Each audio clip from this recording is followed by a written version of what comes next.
All right, welcome to this episode of Mythic Existence. Today we have Steven Merrell as a guest. Steven is a second year graduate folklore student and is finishing his degree at Utah State University in Logan, Utah. He earned his undergraduate degree from USU with a double major in English and history with an emphasis in education and minored in folklore. His thesis research formulated a theory of belief, but his ongoing research interests focus on various Mercian legends and myths involving belief, as well as historiographies, psychologies, and symbolism. So sit back, relax, and enjoy another episode of Mythic Existence.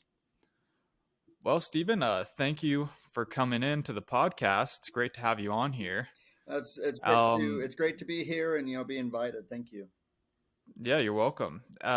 We've kind of taken a similar route into getting into folklore after looking over your bio, because I also majored in history and English. So I'm always interested in how people got into folklore in the first place. So I was wondering if you could just talk a little bit about your background and really what got you interested in folklore, how you got into the field. Yeah, so that really interesting story. Originally, I wanted to be a high school teacher.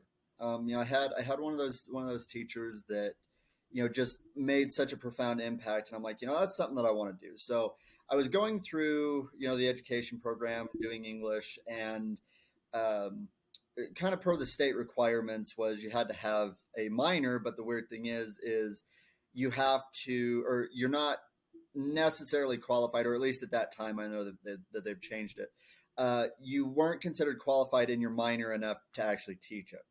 And so I'm like, okay, what would it take to bump a history minor up to a major? And it was a couple of extra classes. I'm like, well, okay, that's doable.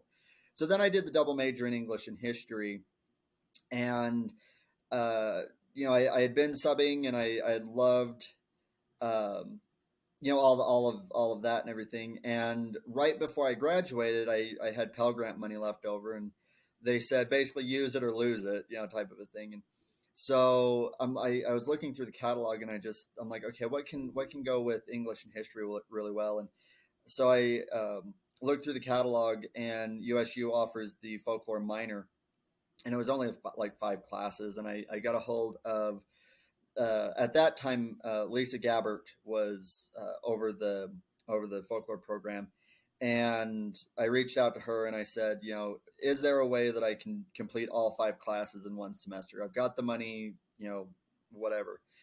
And so she's like, well, let me check and see what the department's going to offer or what we can do. And she got back with me a little bit later, sent me an email, and all of the 5 classes were all offered online. I'm like, sweet. That really leaves it open to time scheduling and things like that.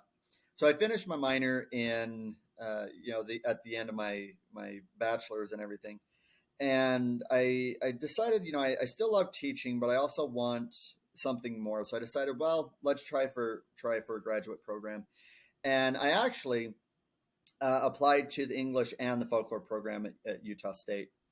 And for whatever reasons, the English program didn't accept the application or the writing sample or whatever, but the folklore did.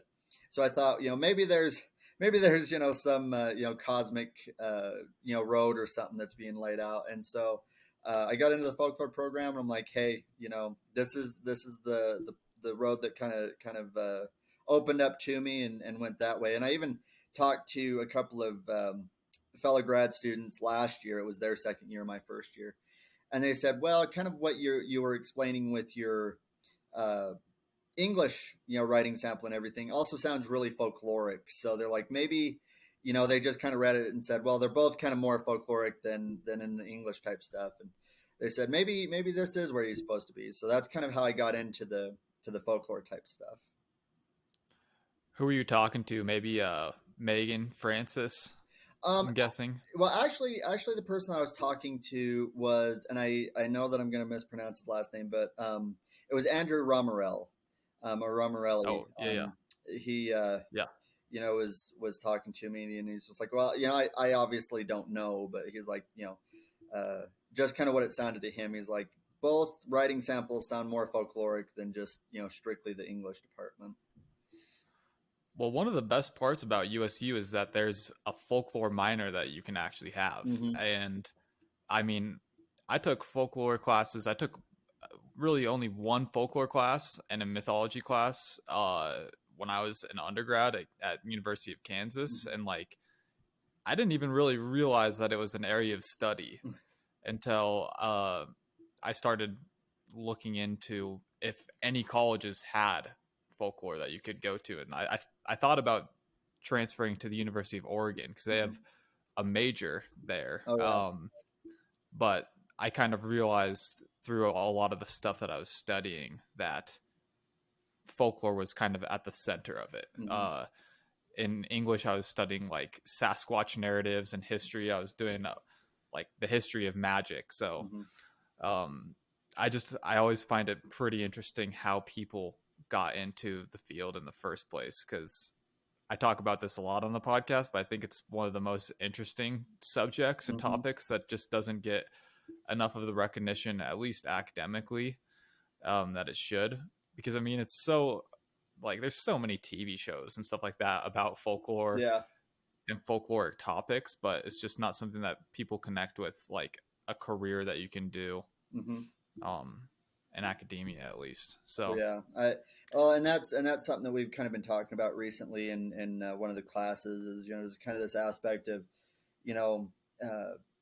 You obviously you have the folklore field and the folklore genre, but just the general populace or general population and even pop culture, um, people hear the word folklore and they just think old bedtime stories, and right. it doesn't really go further than that. And so when people ask me, they're like, oh well, what is folklore? What do folklorists study? And it's just like, how much time do you have? Just because Exactly. it encompasses so much that you don't really realize in the beginning. Do you have a favorite? This is super like inside baseball, inside folklore nerd, but do you have a favorite definition of folklore? Um, for me, I would say, you know, many folklorists have kind of said this, but I really like how Lynn McNeil, says it in her book, Folklore Rules, that folklore is the informal, doings of people. It's the informal, dynamic, conservative, and traditional. And the reason that I like that is because it is so simplistic that it doesn't get overly complicated, but then it also opens up for discussion. And it's not just, oh well, if you get a stronger structured definition, then it's like, well, okay, that really doesn't fit for this case or that case, especially with the upcoming fields and stuff of the folkloresque and hypermodern folklore. There's like, the old definitions don't necessarily cover that because there's new criteria or new definitions developing all the time. Yeah, well, I think that we both play our hand as being, acolytes of Lynn's because that's the definition that I like too. Informal traditional culture Mm-hmm. for the same reasons. It's so straightforward, but there's so much that's packed into that small little definition that it really opens up the entire field. And I have a whole episode about what is folklore where I Mm-hmm. go super in depth into uh you know that definition really. And out of almost all of the folklore readings that I've done, literally the first chapter of Folklore Rules Mm-hmm. is the most like what you need to know Yep. to be a folklorist, I think. Yep. One thing. Oh, sorry, go ahead. Oh, I was just gonna say one work that just came out last year. I don't know if you've gotten a chance to, um, read it yet. Is Gina Folklore Jorgensen's? 101. Yep, Folklore 101. Yeah, Um, I wrote a book review for oh JAF yeah, about it. Yeah. very nice. Yeah, so that one is quite similar to Lynn's. I think that Lynn's Uh-huh. is just a little more uh, easier for intro Concise. students, to Yeah. get into because it's really thin. It's not too complex, and she also does provide the if you want to know more, here's these sources. Yeah. Right. Yeah, Folklore 101 is a really good. I think that it's a good introduction text for the topics. Mm-hmm. It's a great introduction topic or book for folklore as a whole, but like if you wanted to learn about, you know, a specific aspect of folklore, I think that that's where Folklore 101 is the most useful. Mm-hmm. But it is, you know, a much longer book, which is totally fine. Right. Yeah. Yeah. Uh but yeah, I agree with you definitely on that.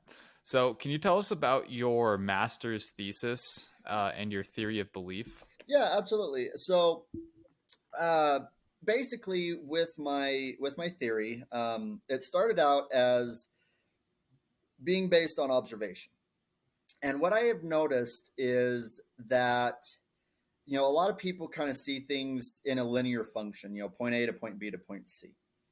But what I've noticed a little bit is sometimes, in fact, quite a bit of time, uh, things happen in cyclical patterns. And so what I did is I observed, a couple of just, clip videos and things like that of, uh, elders or seniors talking about, belief, specifically supernatural belief. And it kind of got me thinking on this idea of uh, children's belief, or what children believe in, and kind of what seniors or elders in a culture kind of believe in. And I started to see connections and patterns that um, basically come back to themselves. And the specific case that I had looked at, it was Irish culture, talking about the fairies and things like that. And I looked at American culture, and it was like, we kind of get put into this aspect of skepticism and materialism, that it's like there's no supernatural aspects out there because they can't really be proven. And yet there was a couple of comments from these Irish elders or seniors saying, if I told anybody that I believed in fairies, they would just laugh at me, and things like that. And I'm like, okay, that's really, really interesting. Let's build on this. And Lynn McNeil got me or suggested that I read Patrick Mullen's I think it's Belief in American Folk. Anyway, and it talked about the romanticizing and pathologizing attitudes concerning belief. How at one point or stage, things are romanticized and they're encouraged, but you reach a point where it's okay, that's no longer acceptable, and if it continues past that point, then it gets pathologized. And so, I started developing this theory of, starting at a point of belief.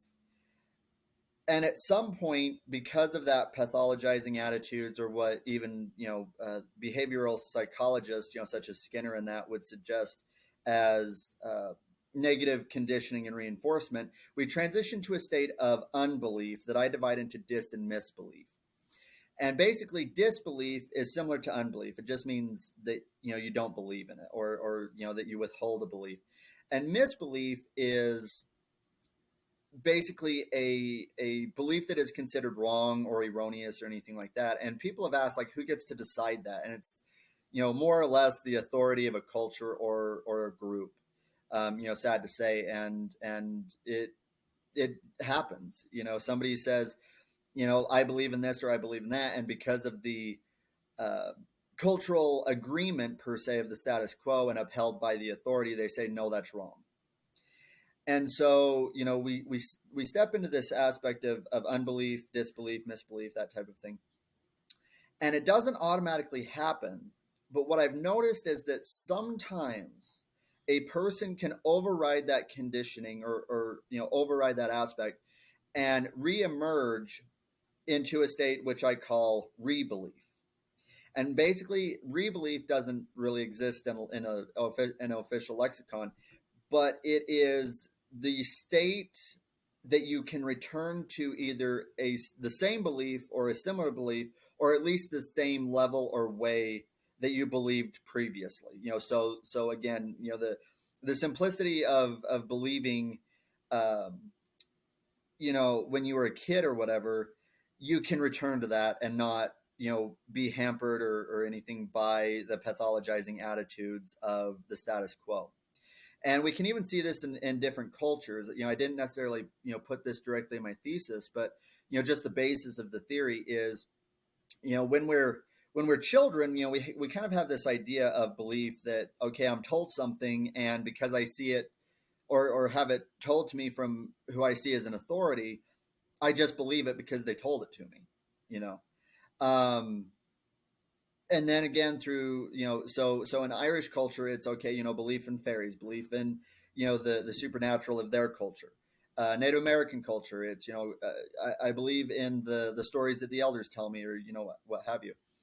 And then again, going back to Mullen's, pathologizing attitudes, we transition into that unbelief state of, I don't believe it. I'm not going to say that I believe it because people are going to think that I'm crazy or that I'm dumb or naive or stupid or whatever, pejorative you want to put to it.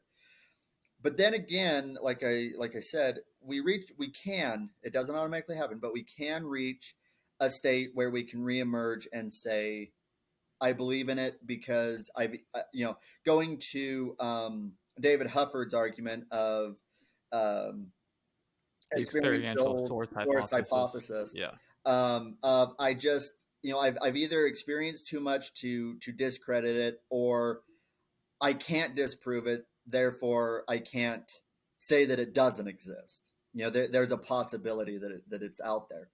And again, kind of just going off of cultures, it's um, I've got some Native American friends that, they'll say, we have these narratives that's, don't mess with coyote, don't mess with skinwalkers, don't mess with these things. And as a kid, you're kind of told these stories, kind of as cautionary tales almost. And then you kind of grow up and you're like, oh, they're just old wives' tales. They don't mean anything. And then, you go back and talk to some of those elders or some of the people. It doesn't always have to deal with age or anything like that. It, is more what I call maturity and things like that.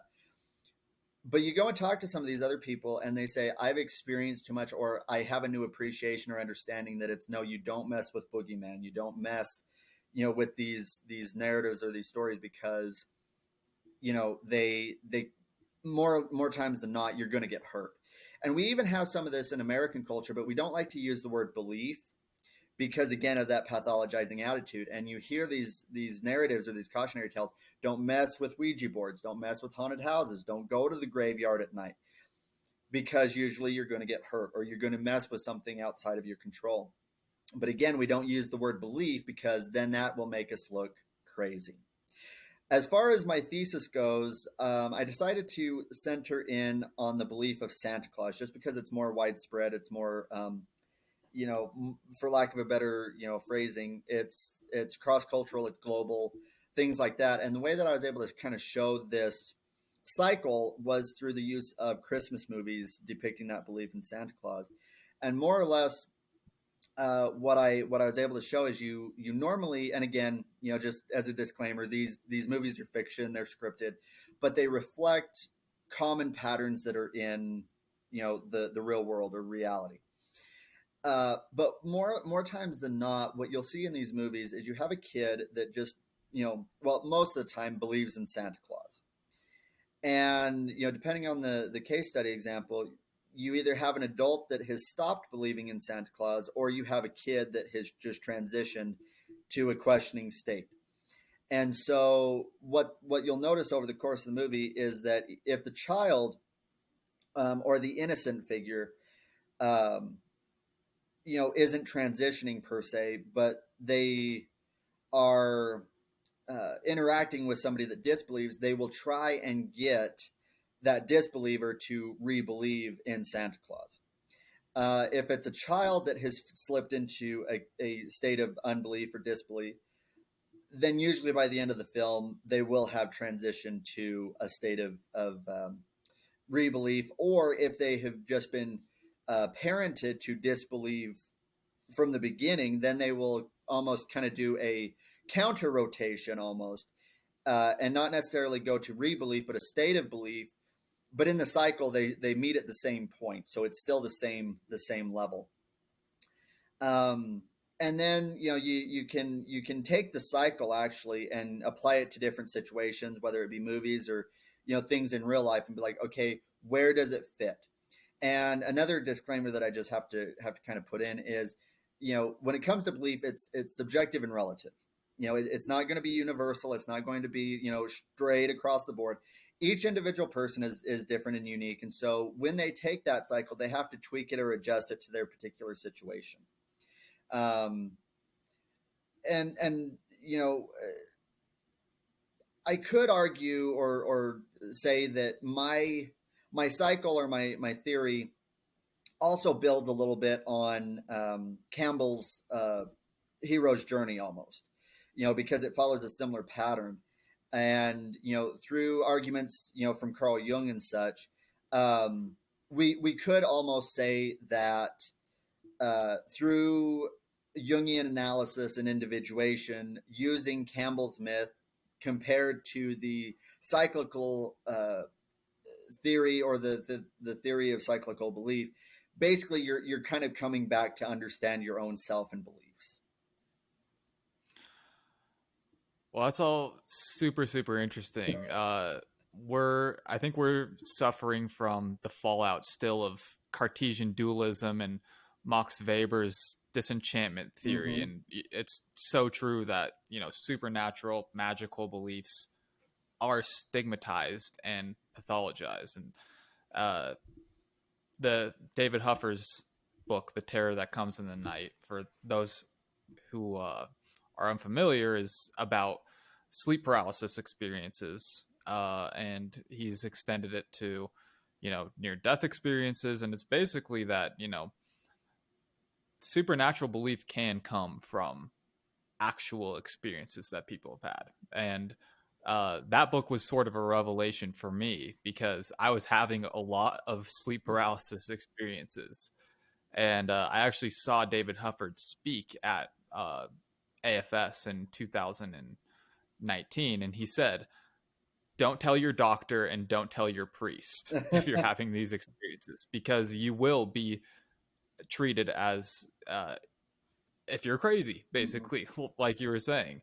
And so that's where the vernacular level, the folkloric level of belief comes into play. And it's he did great work at getting people to actually open up and talk about these Mm-hmm. things Well, and because that's they're not supposed to. well, and that's the interesting thing is because, like you said, that Cartesian argument is very much, if I remember, Descartes' actual statement is, disregard any belief that doesn't have evidence or proof. Dissect everything, analyze it to the furthest point, and support your arguments based on that evidence that you can show. And through experiential source hypothesis, it's like you don't have any physical proof, you have your experience. And other people that have similar experiences, they can be like, oh, I know what you're talking about, even though that there's no actual physical evidence to just lay out onto the table. But even in my thesis, I don't necessarily go into it a whole bunch, but I also draw on Hume's argument that belief, well, not only Hume but also William James, that belief can be supported without evidence. Um, and because mainly belief is a human function. It's just like any of the other emotions. You can't necessarily show evidence of love per se, but that it happens. You can experience it even though that you can't have actual proof of what quote unquote love is. Things like that. Yeah, and a lot of supernatural experiences, religious experiences, mystical experiences, they don't necessarily take place in our normal sort of Mm-hmm. consciousness, and so that's a level that uh, our culture doesn't often take into consideration. Is, you know it's been documented for as long as humans have been alive that we can go into altered states of consciousness, Mm-hmm. and that's where belief can originate from. So I think that there's still like a lot of ground for research in that area Mm-hmm. too, as far as, how does, you know drug or mystical experiences make actual belief, come into being. Mm-hmm. Well, and Tolkien, J.R.R. Tolkien talks a little bit about this, about materialism, and kind of what materialism has done and everything to you know, shift the focus from, some of these supernatural paranormal type things to, things that are explainable. And if they're not explainable, then they just don't exist. You talked about altered states of consciousness, and so things like belief or experiences, or even like I said, with emotions and the aspect of love and things. People can say, well, it's a chemical compound in the brain, and it's like, okay, that explains kind of the process of how it's happening, but that doesn't give the full reasoning to the experience, and things like that. And just based off of, going back a little bit to Descartes, in my thesis, I talked about the kind of the structure that children go through in transitioning from belief in Santa Claus to disbelief in Santa Claus. And one thing that I address is this aspect of what I call superficial conclusion. The aspect of, if I don't get what I want, when I want it, how I want it, in the condition that I want it, Santa Claus doesn't exist. Santa Claus isn't real. Okay. And even in a number of the case study examples, we can show that. But what I also argue is that in transitioning to a state of rebelief, a person, from the age of, 2 years old to 92 years old or older, can still believe in Santa Claus. The only thing that they have to do is they just have to alter the definition of the personification of what they see and define as Santa Claus. And basically what I argue is that if an adult can see that it is not just, a person in a red suit flying around the sky with reindeer, coming into your house at night, to an aspect of Santa Claus being a personification of the spirit of Christmas, that a person can totally say, yes, Santa Claus does exist. And then I take the argument further to say that if a person, through the process of ostension, performing that legend, or what I actually term as proxetic ostension of performing a legend for somebody else, that they in themselves can actually become Santa Claus themselves. So putting a gift underneath the tree marked from Santa Claus at night for their children, you have just put yourself into the role of Santa Claus. A person giving a gift to another person, just directly over, fits the role of Santa Claus. A person dressing up as Santa Claus and, having kids come and sit on their knee, either for volunteer work or charity or, employment, still fulfilling the role of Santa Claus. And therefore, if we alter the definition of that personification, you can not only say that I believe in Santa Claus, you can say I am, not necessarily the Santa Claus, but a Santa Claus. Well, your whole approach to like the cyclic, cycle of belief kind of gets me thinking about the Oroboros, which is something that I've written about as an image to reconcile pairs of opposites. And so it seems like, that child, adult, belief, non-belief, I am Santa Claus, I'm not Santa Claus. It kind of seems like it's like a way to reconcile that those pairs of opposites, which is something that Campbell talks about being a function of myth, but also transitions me into my next question, which is that you're writing a paper about the function and purpose of fairy tales, as well as legends and myths. Can you talk about that project a little bit? Yeah. So, you brought up Campbell, and we've talked about Jung and that, and basically, just kind of, going a little bit off into, the example that I draw on, because again, through kind of the skeptical aspect of society, it's this aspect of, well, fairy tales, legends, myths, they usually get synonymized or interchanged, even with just the aspect of folklore. They say, oh, it's just folklore, it's just a fairy tale, it's just a legend, it's just a myth. And they usually, connotate it as meaning just made up. It's a bedtime story, it's a nursery story. It's fake, it's not Yeah, real. yeah. They a number of folklorists that I address in the paper, Bascom and Holbeck. I was going to bring up Bascom. I was going to, because it made me think of the four functions of Yep. folklore, which are Yep.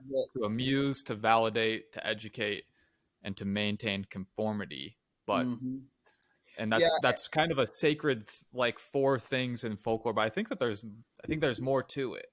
Oh Is that yeah. what you And think as well? yeah, and that's the thing is I kind of put a disclaimer in the paper saying that the folklorists understand this. Folklorists understand the purpose need or the purpose function and need of fairy tales, legends, and myths.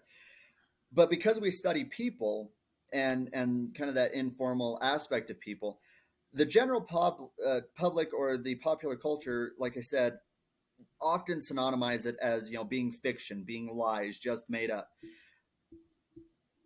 One illustration that I found of this was a conversation in 1931 between J.R.R. Tolkien and C.S. Lewis. And I'm sure that people have heard the conversation, but the two big lines out of that conversation is Lewis claimed to Tolkien, he said, how can you believe these lies or these myths and things? They're lies, even though breathed through silver and therefore worthless. And Tolkien replied that they're not. He said that myths, that I extend to legends and fairy tales, hold the primary truth or essential truth of reality itself. Through these stories, we actually get to see a reflection of our own world. And, basically what Tolkien kind of talks about. And in 1938, he writes an essay that I believe in 47 gets actually published called On Fairy Stories. And basically in there, he talks about, the aspects of fairy tales and myths and things like that, that, you know, they are fanciful mediums, but they are sub creations from a sub creator. And basically, whether you want to take it to a spiritual level or not, humans will create stories that reflect their own, reality, but they'll put it in such a medium that it works easier than the real world. And so basically what I talk about is that, through fairy tales, we get to see aspects and characteristics of our identity, because through transmission of archetypal individuation, that Jung talks about, we connect with those stories, we connect with those characters, and then we psychoanalyze and say, okay, why am I doing that? And ultimately what I say is that, and people can debate with me on this, but what I have to argue is that, through the character or through the and or situation, the narrative has either something that we share with or something that we're aspiring to, something that we want because we don't have it in our universe. And then I move on to legends, and through like the writings of Linda Daig and a couple of those scholars, Elliot Orring, they talk about the aspect of belief or believability being the core function of a legend or legendary. So what I argue is that with legends, we get to see aspects of our belief or our disbelief. Because you hear a legend, and through the performance, it's okay, I believe this, I don't believe this. And just going back to what kind of Tolkien was talking about in his work, you actually have a level or two levels actually of primary belief and secondary belief. And he says that primary belief is when you're told something is true and you know that it's true and there's no question about it. He said secondary belief is when you're told something, you know that it's got to be false. But because of the way that it's told, because of the narrative and the performance, you get drawn into it anyway and you start believing it anyway. Even though that all logic says this can't happen, you end up believing it because it enters into that secondary belief state. So with legends, I say that whether ancient or contemporary, it shows our level of believability. Do I believe that Arthur was a real person? Do I believe that there were knights and a round table? Well, okay, at one point, like when you're a kid, it's like, oh yeah, like and they went off and fought dragons and Merlin the wizard and the sword and the stone. And well, you get a little bit older, and again, you can kind of tweak the aspect a little bit, and it's like, okay, do I believe that there was, the actual narrative, or do I believe in what the narrative is saying? Democracy, equality, fairness. And that's what we really need to look at when we're looking at especially legends, but Mm-hmm. legends, myths, fairy tales, is what is at the core. Mm-hmm. What is it expressing? And that's what people don't understand. Mm-hmm. We're not talking necessarily about, does this monster exist? Yeah, We're talking about what are we expressing through this story? exactly. And just finishing up on myths and everything through Jung and Campbell. Basically, what I say is it kind of gets a little bit back to fairy tales. In fact, I say in the paper that myth actually sits in the middle ground between fairy tales and legends, Mm-hmm. because in folklore we say that myths are sacred stories and they're told as true, Right. but they're also set in kind of this fantastical time and place. Usually Sacred pre-creation. time. Yeah, usually it's pre-creation, but not always. But it has that fanciful element of, okay, it's not just the ordinary world. It's not just human beings. It has this level of fancy. So I actually argue that myth bridges the gap between fairy tales and legends. And uh, Toke Thompson and Greg Schremp just came out with a book. I think it's the title's escaping me right offhand, but Is basically it, in is it the transhumanism book that he came out with recently, or no, this one is specifically talking about myth. Um, and oh man, the it might be the truthfulness of myth. I think it okay? it just barely came out in 2020, but in there they basically say that myth answers the cosmological questions of existence. And Mm-hmm. Jung talks about this, Campbell talks about this, of who am I, what am I doing here, what's my purpose, things like that. And Tolkien argued this with Lewis. He said, specifically they were looking at Christianity, and Tolkien basically said that Christianity is the true myth. It gives power to everything else that we look at. It's got everything that man's heart desires.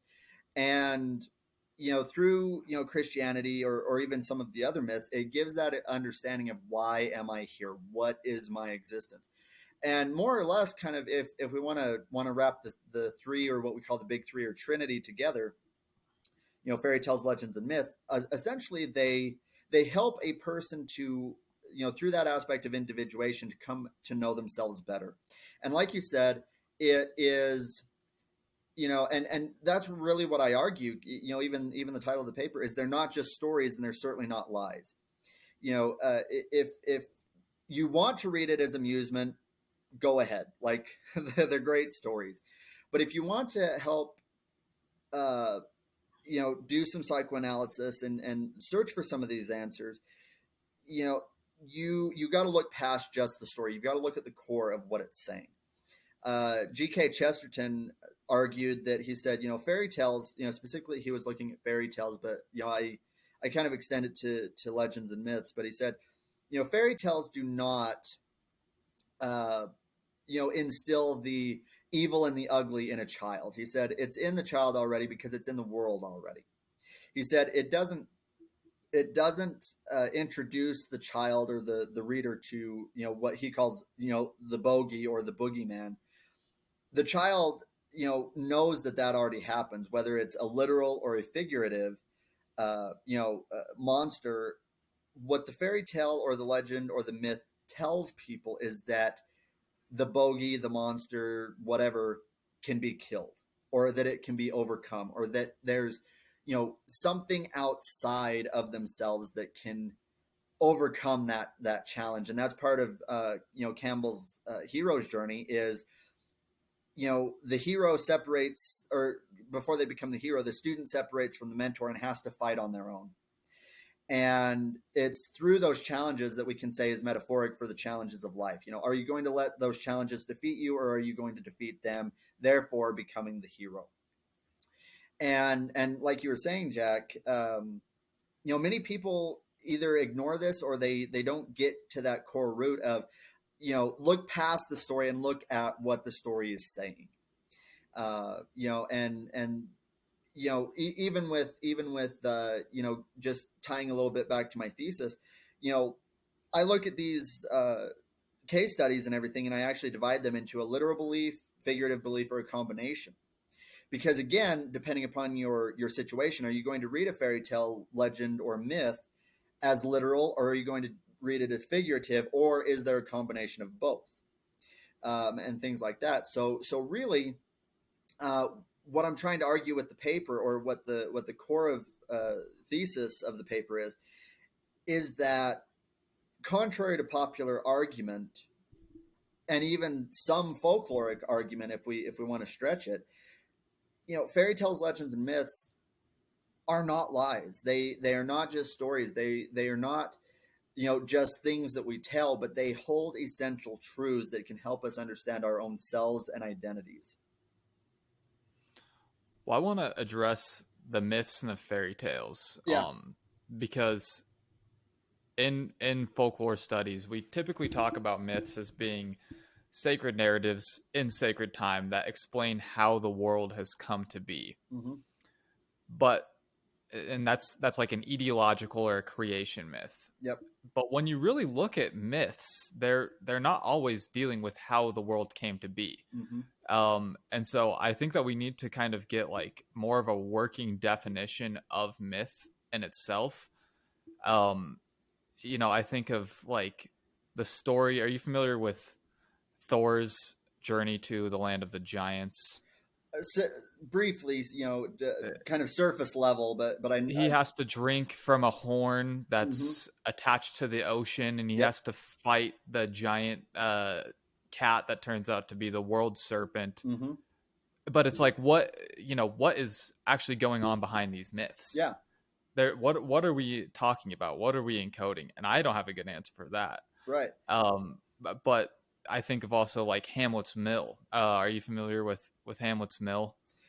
Same level, kind of. I know the story, but I haven't It, gotten down it's deep all down with about it. how literally encoded astronomical knowledge into our myths, Mm-hmm. and so it's kind of like you were saying. It's uh, they're cosmological. Oftentimes, it's an Mm-hmm. explanation of not just how the world works, but how the universe works. Oh yeah, I mean, ever since humans started looking up to the heavens, and I can't remember.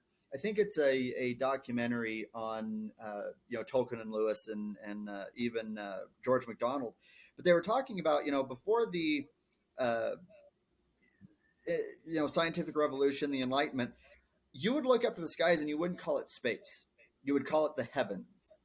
And now we've kind of gotten into this aspect. I mean, currently it's, are there extraterrestrials out there? Are there things outside of myself? And it's like, people have been asking that question, you know almost as long as they've been telling stories. It's, where is my place in this whole grand universe, this whole big story? And that's even what Tolkien argues, is he's just like, it's a, all of existence is a giant story. you know he's like, it's not my story, it's not your story, it is the story. And in his particular argument, because he was arguing Christianity, he was talking about God's story. Now, a person's particular belief or faith or anything like that, is going to differ a little bit, but it's all a giant narrative. Or should I say, it can get put into a giant narrative.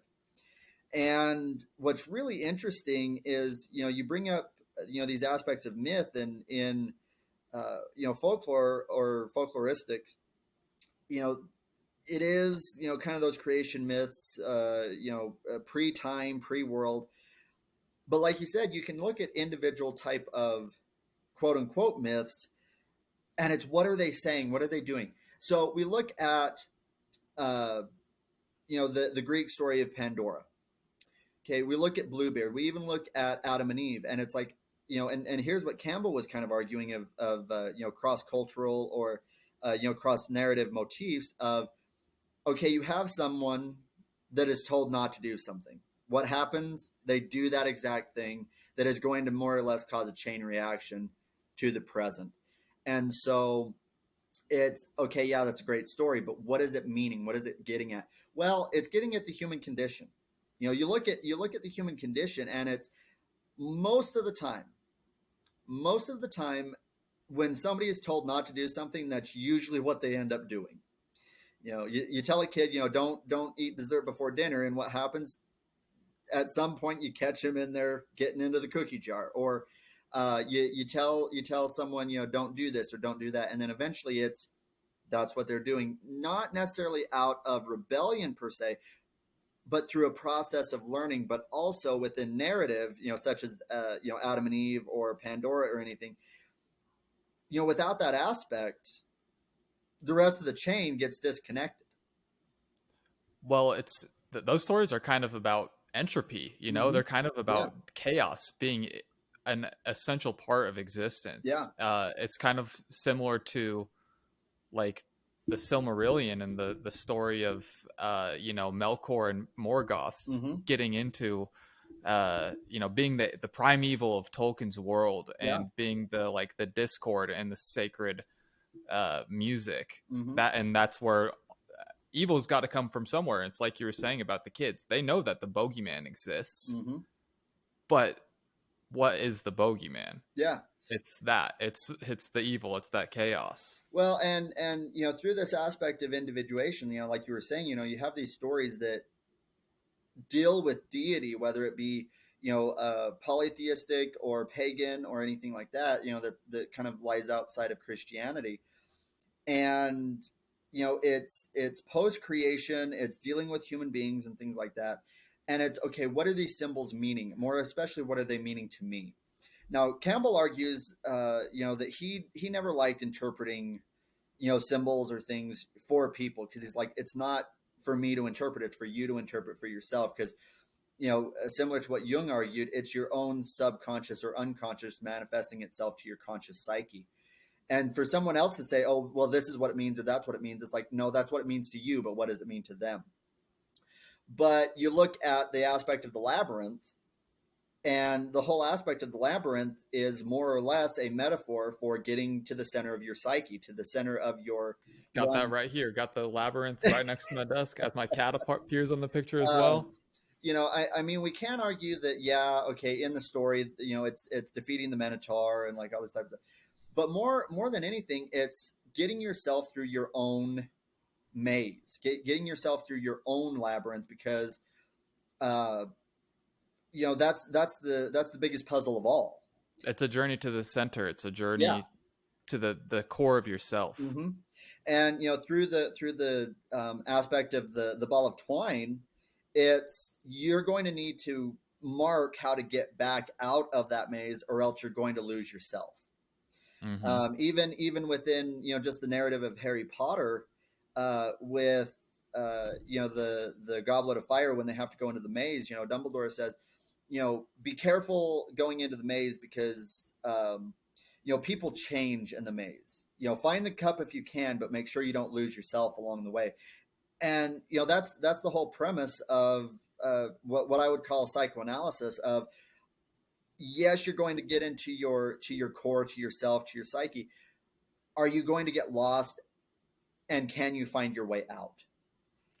And Harry Potter is a great example of that. It really operates like a myth, like a Mm-hmm. legend, like a fairy tale. You're saying there's the surface level story, but of course there's the metaphoric level. There's a labyrinth at the story center in every Harry Potter Mm-hmm. story. There's the through the trap door. There's the Chamber of Secrets. There's Mm-hmm. the Shrieking Shack. I did an episode about this recently. There's the Department of Mysteries, the maze, of course. Um, Well, and if we want to bring it into a folkloric level, it's a liminal space. yeah, It's going from what's known to what's unknown. I don't know what's on the other side of that door. It's going to either help me or it's going to kill me. and that's where the transformation always takes place Mm-hmm. too.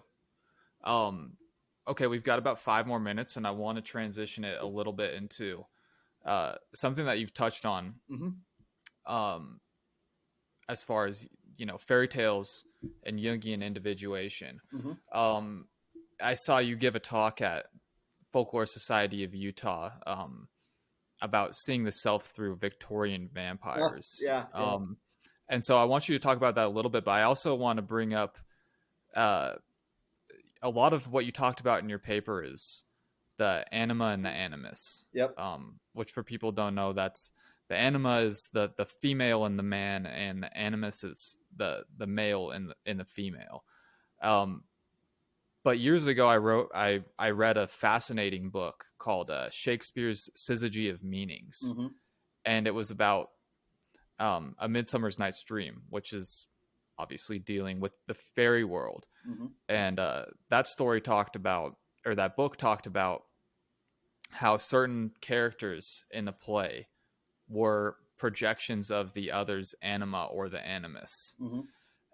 So, Theseus and his world are opposed to the fairies' world, and Titania and Bottom are both opposites of their anima animus, as well as Titania and Hippolyta, or sorry, Oberon and Titania Hmm. are similar to Hippolyta or Hippolyta and Theseus. Hmm. And so there's like this crazy anima animus projection that's going on, as well as the shadow plays into it as well because of all of the lunarized Hmm. symbolism in the play. Like more than half of Shakespeare's references to the moon occur in Midsummer's Night's Dream. So I'm trying to keep it kind of short so you can get into it for a few minutes, but I wonder if you could just talk a little bit Yeah, yeah, yeah, about that. absolutely. So just briefly touching on the anima animus, basically, it comes down to yin yang balance.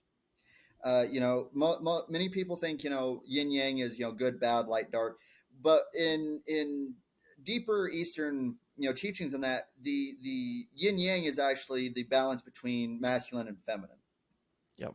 And basically, when we're looking at the Victorian vampire, well, just for anyone that hasn't studied the aspect of vampires, pre, um, you know, 19th century, vampires were basically gruesome, disgusting, zombie type corpse creatures. They were bloated, oozing, nasty things, and really, it was the Victorian society and interest in the macabre and uh, even getting into mysticism and occultism that you really kind of start seeing the shift from the fearful to the fantasized. And really, in Bram Stoker's work, we get to see a little bit of that aspect where fear becomes fantasy. And through monster theory, basically one of Cohen's theses is that what is feared becomes Yeah. romanticized and Fear and desired. desire are the same Yeah, thing. We fear and yeah, desire the monster. yeah. And ultimately, just again through these metaphors, the monster represents the self. It's the thing that we want to know, but it's the thing that we fear to know. Uh, and what what I've or what I argued with the Victorian vampire is that when women read this, they kind of got that erotic aspect and kind of the danger of playing around with Dracula and things like that. But then the male also is attracted to Dracula because again, not only does it have power that man desires, but he also more or less wants to be placed in the position of Dracula because he wants the attention from those that he seduces almost.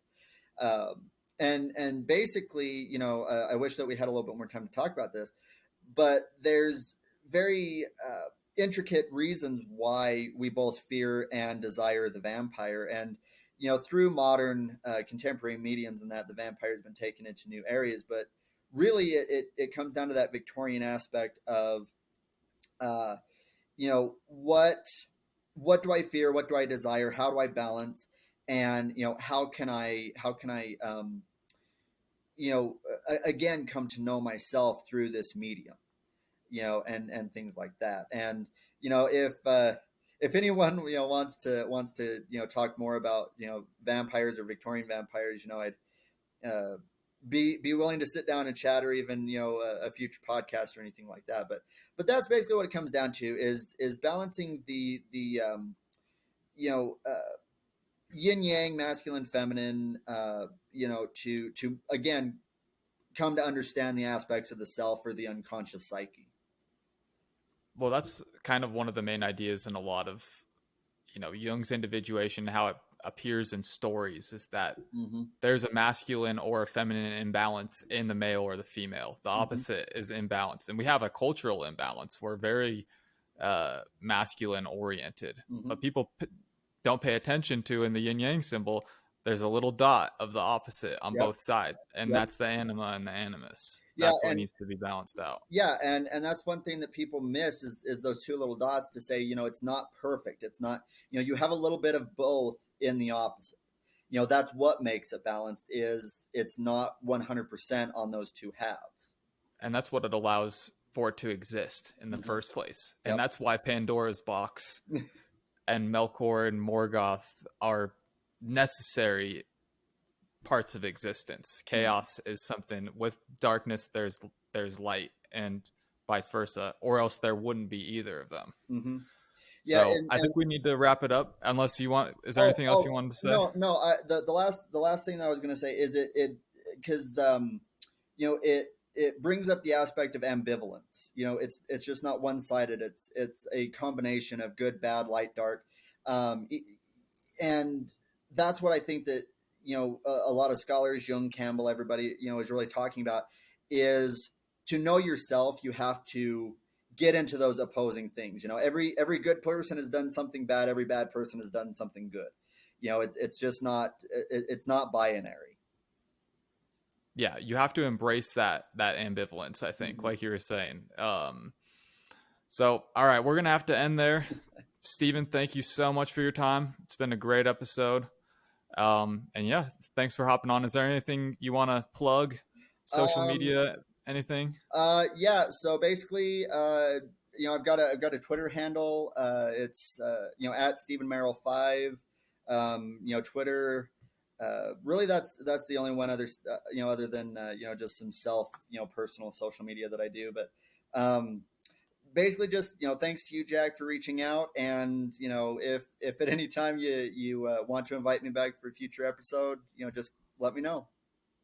Yeah, we might have to do a part two, talk more about vampires. So, all right. Thank you, Steven. Thanks, Jack.